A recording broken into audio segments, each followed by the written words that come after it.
It's recently come to my attention that there's a lot of ridiculous assertions floating around the internet and the airwaves, respectively, regarding the US Israeli joint war against Iran. And I thought it pertinent, even though there are some people addressing this on YouTube already, um, to be one of the voices, at least, addressing some of this crap. Because frankly, it is ridiculous. And if you've bought into this narrative, you are either being deceptive or have in fact been deceived.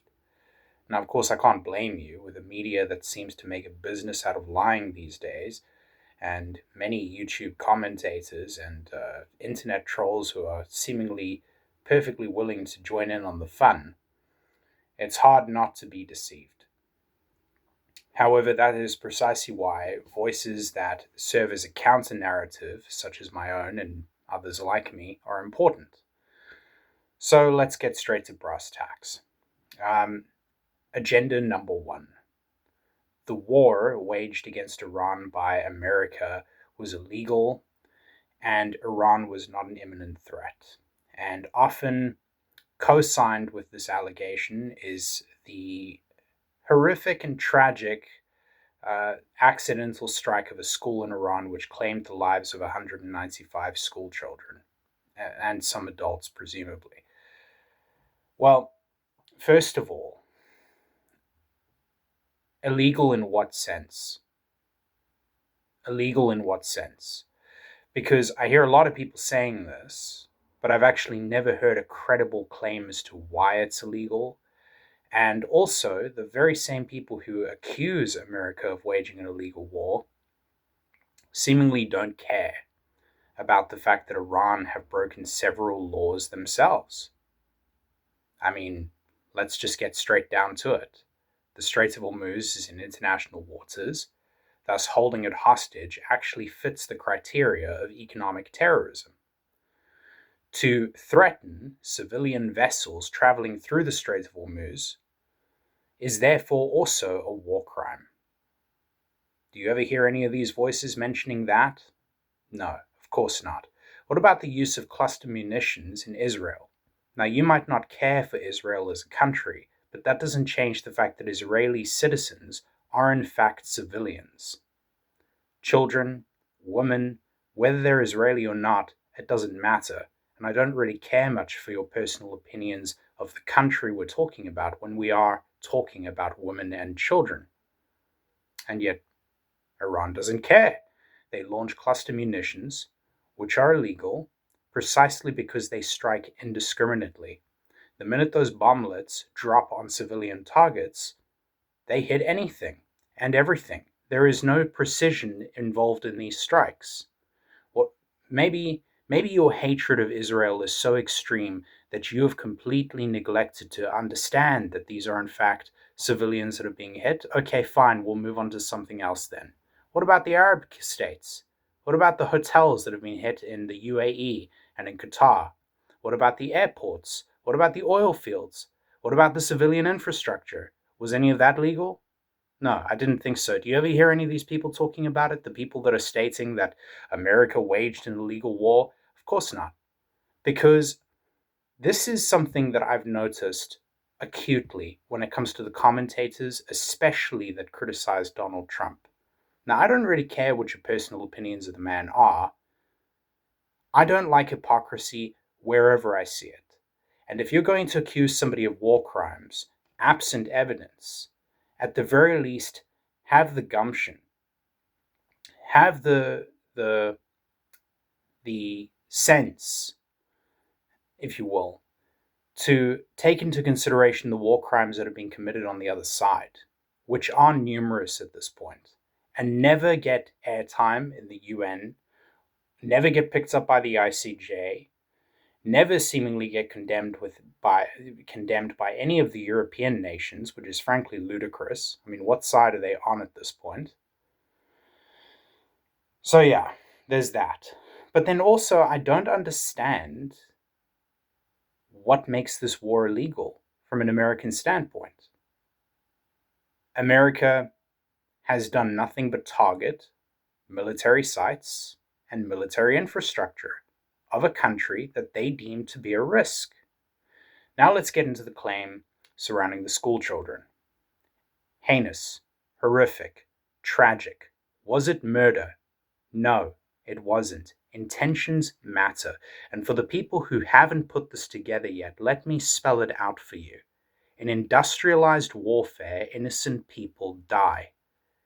That, tragic as it may be, is the nature of war. This is why the only logical position, so far as I'm concerned, is to be anti war. But being anti war to the point of pacifism is not a moral stance, it is a stance rooted in cowardice. If somebody seeks war with you, your only option is to fight. Some people cannot be reasoned with, some people cannot be negotiated with. A terrorist state is one of those key players that cannot be negotiated with. Because here's the difference between Iran and, say, a country like North Korea. North Korea, evil, heinous regime, hands down. But Kim Jong-un, for all his evils, is a pragmatist. And you can negotiate with pragmatic evil. You can't negotiate with terrorists that believe they have a religious mandate that decrees that they expand their Islamic revolution to the rest of the world and destroy the state of Israel, which they call the little Satan, and the big Satan, the US. How do you negotiate with something like that? Of course you can't. So let's move on to the third charge there. The threat wasn't imminent. Well, who fucking cares? They were a threat. If you wait until a threat is imminent, and I'll refer you to my last video where I broke down some of the history of escalation that led to the Second World War. If you wait until the Nazis have built up their military strength and are starting to maneuver around Europe and conquer places, you've waited too fucking long. You understand? You don't wait until threats are imminent before you strike. A sensible person, rooted in wisdom, strikes while the threat is brewing but not yet capable. That is when you strike. And my goodness, given the havoc that Iran have managed to reap thus far, I'm glad we did this now. Because I'm telling you, if we'd waited until they had nukes,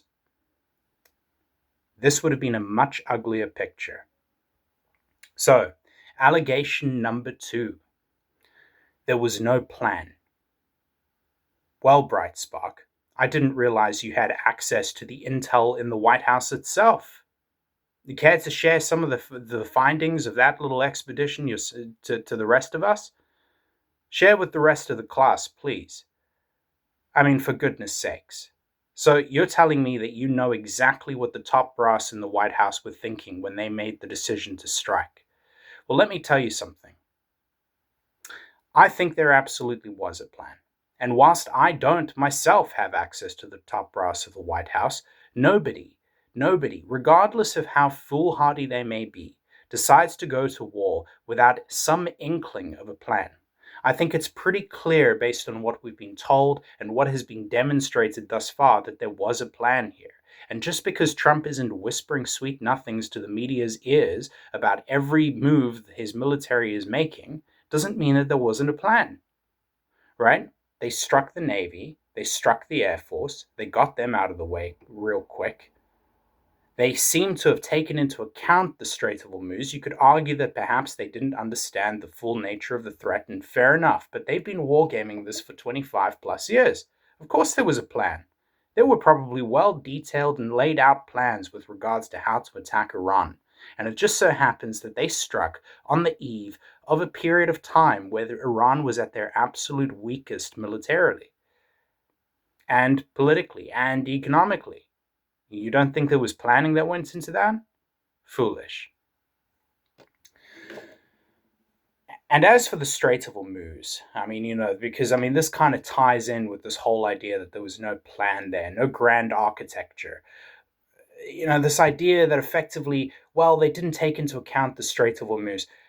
Look, okay, as I stated before, the mere fact that Iran is willing to essentially hold an international strait It's not their territory, and yet they've taken it. The fact that they're willing to do that, effectively holding the world economy hostage, which is a form of economic terrorism, by the way, for you international law fanboys out there, right?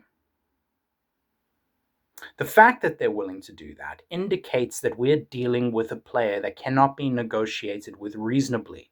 If their first move is to essentially take the Strait of Hormuz, something that they've done in the past, something that they've continually threatened to do, well then what else were we supposed to do? Just wait until they build up munitions, wait until they get nukes? Let me tell you what would have happened if Iran had gotten nukes. I see two options here. Number one, they close the strait indefinitely, and they use the fact that they now have nukes to expand further out, build and develop more proxies, potentially launch ground wars against their neighbors, effectively making them the de facto power of the Middle East. They would destroy Israel. That's a given. How they do that, I suppose, is undecided. And then we would essentially have a terror state, the number one state sponsor of terror in the world, that controls a sizable chunk of the Middle East, is effectively the de facto regional power, is allied with Russia and China, two other enemies of the Western world. And we would have nothing to say or do about it. That's option one. And believe me, that's the better of the two.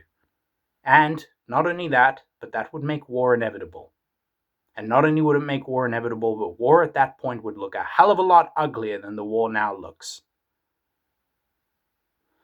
Option number two, and given the fact that these are sheer militant death cultists, as I stated in my first video on the topic, I wouldn't put it past them to do something like this. If they got nuclear munitions, they could sell it to one of their proxy states, Hezbollah, Hamas, and then God knows what happens. Maybe a bomb goes off in the middle of Tel Aviv, a nuclear one. Maybe a bomb goes off in the middle of America, a nuclear one. Is that really something you're willing to gamble with?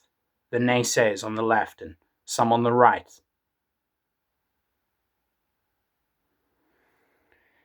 And for these people who think that, oh, they didn't have nukes, well then what the hell did America send B-2 bombers over there for last year? To bomb the ground? They had 60% enriched uranium.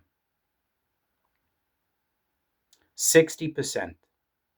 They were building nukes.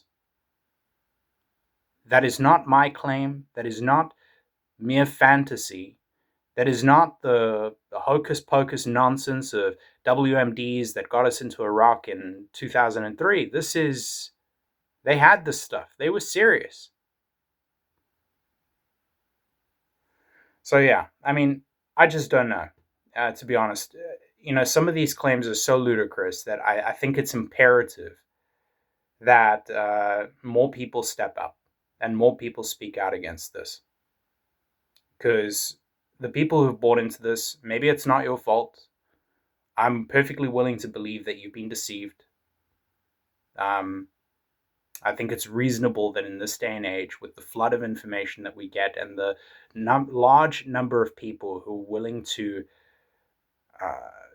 let's say, spin narrative for their own agendas, that people may have gotten hoodwinked on this one. But honestly, I mean, you have to approach this one with some discernment.